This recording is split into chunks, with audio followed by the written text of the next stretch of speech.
جنت کی جتنی نعمتوں کا تذکرہ ہوتا ہے اس میں وہی کھانے پینے کی چیزیں، یعنی اسلام اس کی بہرحال ایک ترغیب دلاتا ہے، اس کی ایک اہمیت ہے. اور یہی وجہ ہے کہ روایتوں میں بھی یہ بات آئی ہے کہ جو تم نے کھا لیا وہ گیا، یعنی وہ تو اب باقی نہیں رہے گا، لیکن جو تم نے کھلایا وہ وسعت پذیر ہو جائے گا،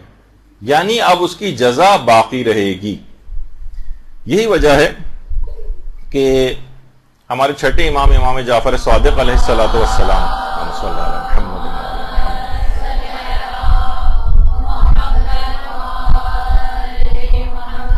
کتنی تاکید سے یہ بات کہی گئی ہے کہ اگر کوئی مومن تمہارے گھر آئے، یا عام طور پر جیسے کہ یہاں سے زائرین بھی جاتے ہیں اربعین وغیرہ پہ، تو وہ لوگ آپ کو ایک لحاظ سے مہمانی تصور کرتے ہیں. تو بہرحال امام نے فرمایا اگر کوئی مومن تمہارے گھر آئے تو اس کو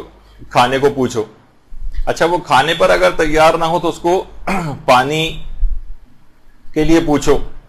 وہ بھی اگر قبول نہ کرے تو اس کے ہاتھ پانی یا کسی خوشبودار چیز سے دھلا دو. اچھا دیکھیے ہمارے تو یہاں تو احادیث پہ اس طرح سے عمل بھی نہیں ہوتا. مجھے یاد ہے کہ آج سے شاید 10-12 سال پہلے میں ایک مرتبہ ایران گیا تھا. تو جب گیا تو وہاں پر جو ہمارے قوم میں دوست ہیں وہ ان کو ابا ایک سلوانی تھی کسی درزی کے پاس. تو ایک تو دیکھیے ہمارے یہاں کے درزی ہوتے ہیں جو آپ کے دماغ میں، آپ خواتین تو زیادہ بہتر جانتی ہیں ان کو، لیکن وہ اتنا متقی و پرہیزگار کہا جاتا ہے کہ وہ مجتہدین اور مراجع تک اس سے آبائیں سلوانے کے لیے آتے ہیں، یعنی اسی سے سلواتے ہیں. تو اس نے کھانے کو پوچھا، ظاہر ہے کہ تکلفات بھی ہوتے ہیں، منع کیا. پانی کو اس نے پوچھا، چائے کو پوچھا، سب کو منع کیا. تو جلدی بھاگا اندر گیا اور ایک بوتل کے اندر عرق گلاب رکھا ہوا تھا، وہ لے کر آیا اور کہا کہ کم سے کم اس سے ہاتھ ضرور آپ دھو لیں، کیونکہ یہ امام کی حدیث ہے کہ کم سے کم اگر کوئی اس پہ تیار نہ ہو تو اس کے خوشبودار کسی پانی سے اس کے ہاتھ دھلائے جائیں. تو اس حد تک دیکھیے لوگ تقوی، پرہیزگاری، ائمہ کی احادیثوں کے اوپر عمل اس طرح سے کرتے ہیں. تو اب یہ جو تبرک وغیرہ ہے اس کے دیکھیے فقہی احکام بھی. اب یہ جب بھی آپ دیکھ رہے ہیں کہ اس کی اتنی اہمیت ہے کہ کھانا کھلانے کے حوالے سے کہ مہمان کے لیے اچھا نہیں سمجھا گیا ہے کہ وہ میزبان کی اجازت کے بغیر مستحب روزہ رکھے. مستحب روزہ اچھا کیونکہ ممکن ہے کہ میزبان اس کے لیے کھانے کا اہتمام کرے اور وہ ضائع ہو جائے، وہ کہے کہ بھائی میں نے تو روزہ رکھا ہوا ہے. اور اسی طرح سے میزبانی کے آداب میں سے بھی ہے کہ مہمان کو بتا کر میزبان مستحب روزہ رکھے، کیونکہ ممکن ہے کہ میزبان نے روزہ رکھا ہے تو شرما حضوری میں مہمان بھی کھانا نہ کھائے، خود بھوکا رہے. تو یہ کھانا کھلانے کے اعتبار سے بھی اس کی اتنی اہمیت، اور اتنی اہمیت ہے اس بات کی کہ حضرت ابراہیم علیہ الصلوۃ والسلام، یہ ان کی قبر مبارک ہے، حضرت ابراہیم کی درود بھیجیے محمد و آل محمد،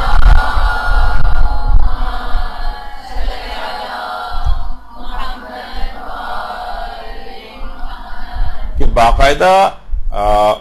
تفسیر نور الثقلین میں پیغمبر اکرم ختمی مرتبہ صلی اللہ علیہ وآلہ وسلم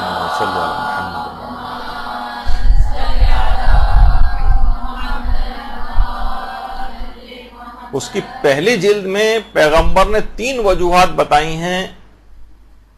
کہ جن وجوہات کی بنا پر حضرت ابراہیم کو خلیل خدا ہونے کی خصوصیت ان کو عطا ہوئی. ان میں سے ایک یہ ہے کہ وہ مہمانوں کو کھانا کھلاتے تھے. تو اب آپ دیکھیں کہ بہرحال یہ جتنے بھی مجلس اعضاء کے اندر آئے ہوئے جو افراد ہوتے ہیں یہ بھی مہمان ہوتے ہیں. آپ انہیں فون کر کے بلاتی ہیں، آپ انہیں دوسرے افراد کے ذریعے کہتی ہیں کہ ان کو لے کر آئیے گا، آپ پرچے تقسیم کرواتی ہیں. بہت سے افراد اخبارات میں اشتہارات دے کر لوگوں کو مہمان بلاتے ہیں، یہ مہمان. جب ابراہیم خلیل خدا اتنا بڑا مقام اللہ کے دوست ہونے کا حاصل کر سکتے ہیں مہمانوں کو کھانا کھلانے پر، تو مومنین کرام کو کسی اعتبار سے کسی درجے کے اندر اللہ کے نزدیک کوئی مقام ملنا کون سی بڑی بات ہے. جب خود خدا کے نبی کو، جو پیغمبر اسلام کے بعد سب سے افضل ترین نبی، ان کو اتنا بڑا مقام، خلت کا عہدہ جو ہے یا منصب عطا ہو سکتا ہے، تو کسی مقام پر بہت چھوٹے لیول پر ہی کیوں نہ صحیح کوئی نہ کوئی مقام خدا کی نگاہ میں ایک مومن کو کیوں حاصل نہیں ہوگا اگر وہ ان آئے ہوئے مہمان عزاداروں کو کھانا کھلا دے. تو بہرحال البتہ دیکھیے اس پہ اعتراض عموماً وہی افراد کرتے ہیں جو ذرا فطرتاً کنجوس ٹائپ کے واقع ہوئے ہیں, کھانا کھلانے سے گھبراتے ہیں, یا یہ کہ کوئی سازشی ٹائپ کے ہی افراد ہوتے ہیں. بہرحال دیکھیے قرآن کے اندر باقاعدہ جہنمیوں کو جو اوصاف بتائے گئے اس میں یہی ہے کہ تقریباً 2-3 جگہوں پہ یا 4 جگہوں کے اوپر ہے کہ وہ مسکینوں کو کھانا نہیں کھلاتے. وَلَمْ نَكُ نُطْعِمُ الْمِسْكِينَ لَمْ نَكُ مِنَ الْمُصَلِّينَ, ہم نماز گزاروں میں سے نہ تھے. جہنمی ان سے جب پوچھا جائے گا کہ تمہیں جہنم میں کون سی چیز لے کر آئی, وہ کہیں گے ایک تو ہم نماز گزاروں میں سے نہ تھے, اور وَلَمْ نَكُ نُطْعِمُ الْمِسْكِينَ, ہم مسکینوں کو کھانا نہیں کھلاتے تھے. یعنی وہ کھانا نہ کھلانا, وہ دیکھیے وہ اس لحاظ سے اس کی مذمت آئی ہے. یا جو سورہ معون میں ہے وَلَا يَحُضُّ عَلَىٰ طَعَامِ الْمِسْكِينِ, اس کے اندر بھی یہی بات ہے کہ مسکینوں کو کھانا نہ کھلانے کا. اچھا اب کیونکہ عزائے امام کے اندر تو غریب اور فقیر اور امیر سب آتے ہیں, تو ان سب کو کھانا کھلانے کی ایک الگ مشروعیت ہے. اور دیکھا جائے تو سب در حسین کے فقیر ہی ہیں, چاہے وہ امیر ہی کیوں نہ ہو, در حسین کا فقیر بن کے یہاں پر آتا ہے. تو اس لحاظ سے یہ فقیر اور مسکین در امام حسین پہ آپ کو جو نظر آ رہا ہے ان کو کھانا کھلائیے. ایک معتبر روایت ہے ہمارے ہاں جو کہ وسائل الشیعہ کی 3 جلد میں بھی ہے, شیخ حر عاملی نے لکھی ہے, اور الحدائق الناظرہ یوسف بحرانی کی, اس کے اندر بھی یہ روایت موجود ہے, اور معالی السبتین اس کے اندر بھی یہ روایت موجود ہے اس کی 2 جلد میں, کہ ہمارے چوتھے امام امام زین العابدین علیہ الصلوۃ والسلام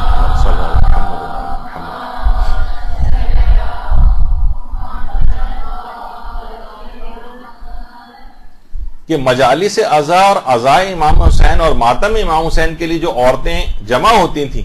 ان کے لیے امام خود کھانے کا اہتمام فرماتے تھے اور کھانا ان کے لیے بھجواتے تھے. اچھا صرف کھانے ہی کے حوالے سے نہیں, جو روایت ہے ابھی تو ہم اس کے اوپر ڈسکس کریں گے. اچھا اطعام طعام کا تو بار بار تذکرہ آ رہا ہے, اسی کے اندر پانی پلانے کی جو مشروعیت ہے, جو سبیلیں آپ کو نظر آتی ہیں, اس کی بھی خود الگ سے, یعنی خود جو ہماری کامل الزیارت ہے ابن قولویہ کی, اس کے اندر بھی یہ والی حدیث آئی ہے کہ جو بھی روز عاشور قبر امام حسین کے قریب لوگوں کو پانی پلاتا ہے وہ بالکل اسی طرح سے ہے کہ جیسے عاشور کے روز لشکر امام حسین کی ہم رکاب ہو کر لشکر حسینی کو پانی پلائے. درود بھیجیے محمد و آل محمد صلی اللہ علیہ وسلم.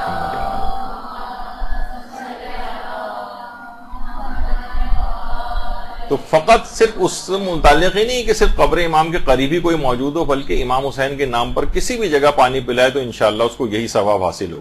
جیسے امام حسین کے ہم رکاب ہو کر لشکر امام حسین کو عاشور کے روز پانی پل, جبکہ سب کتنے پیاسے تھے, ان کو پانی پلانے کا ثواب کس قدر عظمت رکھتا تھا, وہی ثواب ان پانی پلانے والوں کو بھی ملے گا. تو یہ جو سبیلیں لگاتے ہیں اور یہ کہ ان کو بتایا جائے کہ کتنا عظیم ثواب ہے اس چیز میں. اطعام مومن کی کتنی فضیلت بیان ہوئی ہے,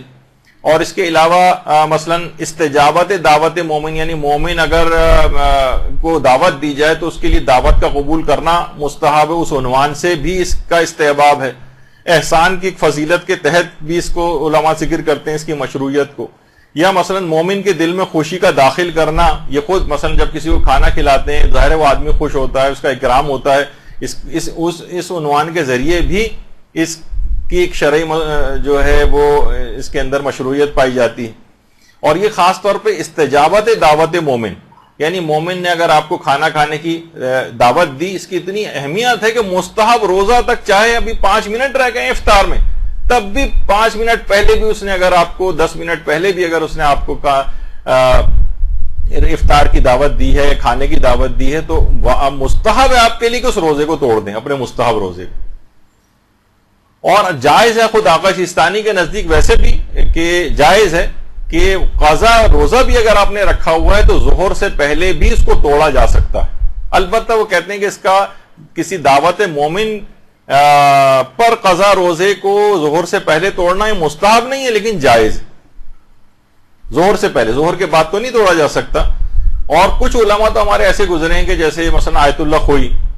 یا موجودہ مراجع میں سے آیت اللہ اسحاق فیاض یا آیت اللہ تقی مدرسی اور بہت سے علماء ہمارے ایسے ہیں جو کہتے ہیں کہ ظہر سے پہلے اپنا قضا واجب روزہ بھی اگر آپ نے رکھا ہوا ہے ظہر سے پہلے اور مومن کوئی کھانے کی دعوت دے تو مستحب ہے کہ قضا روزہ توڑ دیں، بشرطے کہ اس میں وسعت ہو، یعنی رمضان بہت قریب نہ ہو کہ اس کے بعد آپ کے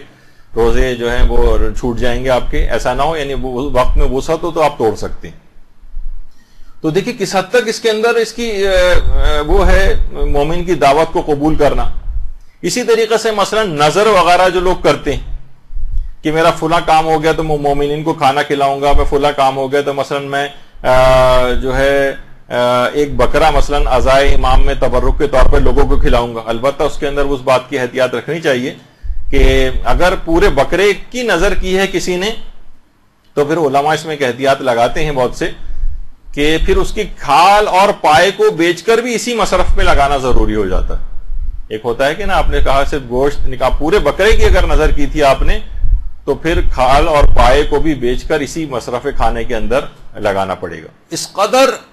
مشاہدات اس کی برکت کے ہوئے کہ باقاعدہ اصفہان کے ایک عالم دین کا واقعہ علماء نے کتابوں میں لکھا ہے کہ وہ ان کے گھر میں نماز فجر کے بعد مجلس عزا ہوتی تھی، اسی میں وہاں ناشتے اور تبرک وغیرہ کا انتظام بھی ہوتا تھا۔ پہلے چائے ہوتی تھی، اس کے بعد پھر ناشتہ وغیرہ بھی۔ اچھا یہ خود کیونکہ عالم دین تھے، بزرگ عالم دین تھے، ایک کونے میں جا کر بیٹھ جاتے تھے، لیکن ان کی اولاد، ان کے شاگرد، ان کے کچھ پڑوسی یہ آتے تھے اور عزاداروں کی خدمت کرتے تھے، کھانا وانا لگاتے تھے، کھانا اٹھاتے تھے۔ ایک دن وہ افراد جو کھانا کھلانے کا ایک گروپ آتا تھا ان کے پاس، اس کو آنے میں دیر ہو گئی اور مسجد سے نماز پڑھ کر مہمان پہلے آنے لگے۔ اچھا ان کو آتے ہی چائے پیش کی جاتی تھی۔ اچھا اب یہ پریشان ہوئے کہ وہ جو سارا انتظام کرتے ہیں ان میں سے تو کوئی آیا نہیں ابھی۔ انہوں نے کیا کیا کہ اپنی ابا اتار کر ایک طرف رکھی اور خود مہمانوں کو چائے سرو کرنا شروع کر دی۔ فرماتے ہیں کہ اسی رات خواب میں حضرت فاطمہ الزہرا سلام اللہ علیہا